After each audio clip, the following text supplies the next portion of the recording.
High, আমি প্রীতি নিয়ে চলে এসেছি উল্টো রথের একটা মিনি ব্লগ নিয়ে। আর এই যে দেখতে পাচ্ছ, আমি ঘুম থেকে উঠে গেছি। আর ঘুম থেকে উঠেই মা যেহেতু একটু ডাকছিল, তো সেই জন্য একটু ঠাকুরঘর চলে গেছিলাম। আর গিয়ে দেখছি মা গোপালদেরকে স্নান করাতে শুরু করে দিয়েছে।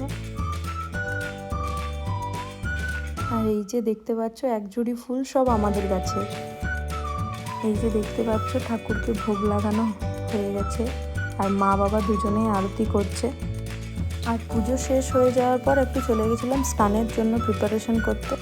প্রথমেই নিয়ে নিয়েছি ভৃঙ্গরাজের শুকনো পাতা, তারপর সেটাকে চাল ধোয়া জল দিয়ে ভিজিয়ে নিয়েছিলাম 1 ঘন্টা। ভেজানো তো হয়ে গেছে, তো চলো এবার এটাকে ছেঁকে নেওয়া যাক।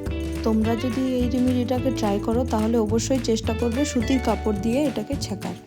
আর এই জলটাকে চুলের গোড়ায় ভালোভাবে অ্যাপ্লাই করে 1 ঘন্টার জন্য ছেড়ে দেবে। তারপর তুমি যেই শ্যাম্পু ইউজ করো সেই শ্যাম্পু আর কন্ডিশনার দিয়ে ভালো করে চুলটাকে ওয়াশ করে নেবে। তো চলো, আমার স্নান করা কমপ্লিট হয়ে গেছে। আর তার মধ্যেই মহাপ্রসাদ দিচ্ছিল আমাদের মন্দিরে, তো সেটাই নিতে চলে গেছে। আর যেহেতু ওয়েদার একদমই ভালো ছিল না, তাই ড্রায়ার দিয়েই চুলটাকে শুকোতে হয়েছিল। আর সবারই মুখেই শুনেছি রথের সময় চুল কাটলে নাকি রথের দড়ির মতন চুল লম্বা হয়, তাই একটু কেটে নিয়েছিলাম। তো চলো, সমস্ত কিছু খাওয়া দাওয়া কমপ্লিট হয়ে গেছে, এবার রেডি হওয়া যাক।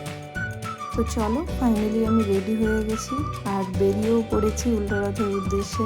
আর দুর্গা মন্দিরের সমস্ত কিছুই তোড়জোড় চলছিল যতক্ষণ আমি পৌঁছেছি।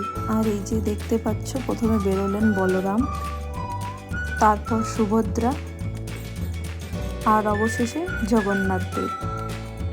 আর এই যে দেখতে পাচ্ছ, জয় জগন্নাথ বলতে বলতে সবাই রথ নিয়ে আমরা বেরিয়ে পড়েছি।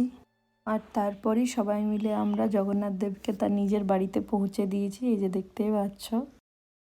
তো চলো, ফাইনালি বাড়ি চলে এসেছি। আজকের মতন এইটুকুই, দেখা হচ্ছে অন্য কোনো ব্লগে। বাই।